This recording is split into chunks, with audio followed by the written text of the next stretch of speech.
Welcome back, everybody. Today's deep dive. We've got an interesting mix of stuff to talk about. Election jitters, some big moves in AI healthcare, and even a Starbucks update. You know, got to keep up with our caffeine fix, right? Anyway, we've got a whole stack of articles here, Oh, and we're yeah. going to try to pull out the most interesting bits, the stuff you actually need to know. It's always amazing to me how these seemingly separate areas, actually all connect. Like, changes in one place can ripple out and affect everything else. Exactly. And that's what we try to do in these deep dives, right? Mhm. Connect those dots. So let's start with the elephant in the room. This upcoming election, we've got this report from the National Federation of Independent Business, Yeah. the NFIB, Yeah. and it's pretty eye-opening. They're saying uncertainty among small business owners is at a record high, even higher than during the pandemic. Huh. Wait, you'd think that with the election deciding who sets the economic policies, businesses would have a sense of what's coming, right? But see, both the Republicans and the Democrats have plans that could actually be good for small businesses. Oh, so how so? Well, the Republicans are focusing on lower taxes and less regulation. Makes sense. And then on the Democrat side, you've got these promises for bigger tax deductions for new businesses. So why are small business owners so stressed then? If either outcome could be beneficial, what's with this record-breaking uncertainty? That's the million-dollar question. It could be that small businesses are less focused on those specific campaign promises and more worried about the overall instability. These businesses thrive on predictability and a change in leadership regardless of the party, while it always brings uncertainty. I see what you mean. Yeah. It makes you wonder about that disconnect, Hmm. between what politicians promise and what actually happens once they're in office. Remember that CNBC Survey Monkey poll from back in 2020? Mm-hmm. 64% of small business owners back then approved of how Trump was handling the economy. Right. Now only 38% approve of Biden. Wow. That's a massive swing in just 4 years. Yeah. Seems like actions speak louder than words. And small businesses are paying attention. Absolutely. They're looking beyond the rhetoric and trying to gauge the real impact on their bottom line. Makes sense. Okay, let's shift gears a bit. Let's talk about something a bit more cutting edge. AI. We've got some news about this startup called Ataraxis. Just came out of stealth mode with a cool $4 million in funding. They're developing an AI-powered test Oh, wow. that can assess a woman's risk of breast cancer. This is one of those areas where AI has the potential to be truly revolutionary. Think about it. Up to 30% of women who undergo chemotherapy for breast cancer might not actually need it. Really? Yeah, so this AI test could help doctors make more informed decisions about treatment, potentially sparing thousands of women from unnecessary hardship. That's a game changer, especially considering the physical and emotional toll that chemo takes. Yeah. But AI isn't all sunshine and roses, right? This Forbes investigation uncovered something pretty shady. North Korean hackers using something called crypto mixers to launder stolen cryptocurrency. Ouchies. And get this, Digital Currency Group, the owner of Grayscale, might have unknowingly profited from it. See, this highlights the ethical tightrope walk that comes with any powerful new technology, right? For sure. On one hand, you've got AI's incredible potential to improve lives, and on the other, the potential for misuse and unintended consequences. It's a constant reminder that we need to be asking the tough questions about how these technologies are being used and who's benefiting. Well, All right, ready for a coffee break? I'm not talking about actually grabbing a latte, but Starbucks is making a move that's got everyone talking. They're ditching the extra charge for non-dairy milk. Really? It seems like a small change, right? Yeah. But it actually points to some bigger shifts happening in the market and in consumer behavior, Yeah. right? Well, the demand for plant-based options is booming, That's true. and Starbucks is clearly feeling the pressure. They've seen some sales dips lately, and this could be their way of attracting new customers and winning back those who've been turned off by the dairy tax. Yeah, that 80 cents or even $1 extra for soy or almond milk can really add up, Huh. especially if you're a regular Starbucks customer. Think about it.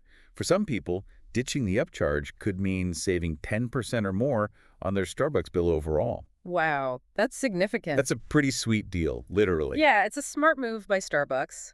They're recognizing the growing demand for plant-based options and positioning themselves as a brand that caters to those preferences, right? It's not just about profit, it's about staying relevant and appealing to a more ethically and environmentally conscious consumer. But will it be enough to win back lost customers and boost their bottom line?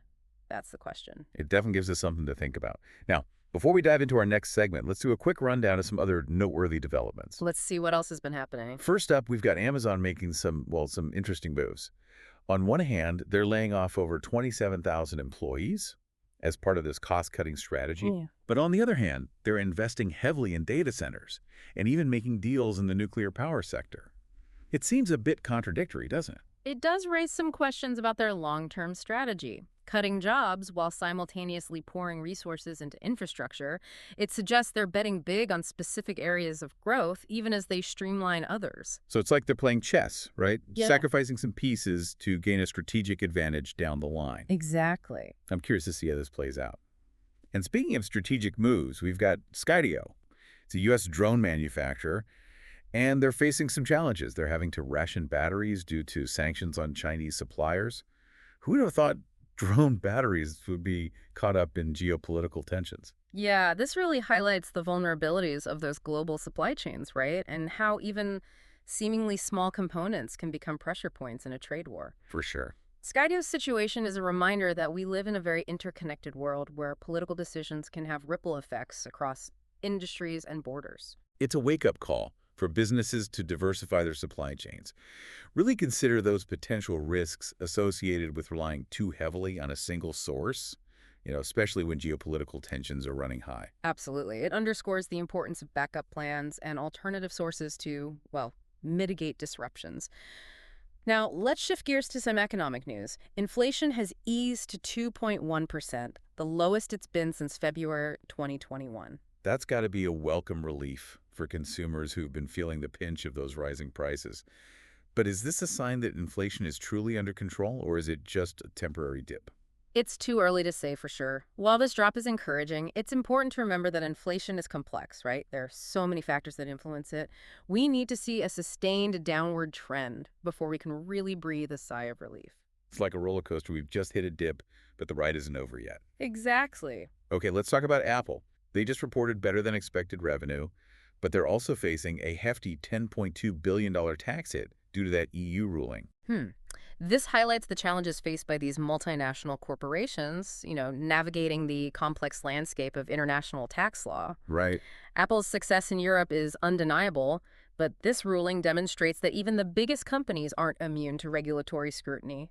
It's a reminder that operating globally comes with a unique set of challenges and responsibilities. And while we're on the topic of big money, let's not forget Sana AI, that Swedish startup that just secured a whopping $55 million in funding. It seems like the AI gold rush is still on. It's a testament to that continued investor confidence in AI solutions, right? Yeah.